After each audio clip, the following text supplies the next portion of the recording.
ঔষধ হিসাবে অর্জুন গাছের ছাল, পাতা ও ফল ব্যবহার করা হয়ে থাকে। ছাল প্রধানত হৃদরোগের ক্ষেত্রেই বেশি ব্যবহার করা হয়।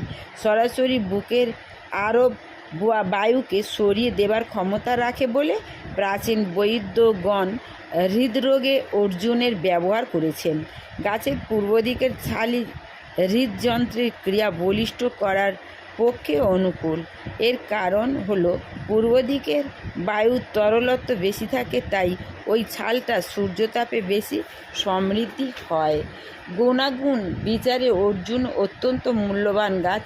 হৃদয় রোগে ছাড়াও গাছের মূল ও গাছের ছাল অনেক রোগের ক্ষেত্রে ব্যবহৃত হয়। এই গাছের ছাল তোমরা ভিজিয়ে খালি পেটে সকালবেলা খাবে, তোমাদের হৃদয়ের ধড়ফড়ানি কমে যাবে। ভালো থেকো, সুস্থ থেকো।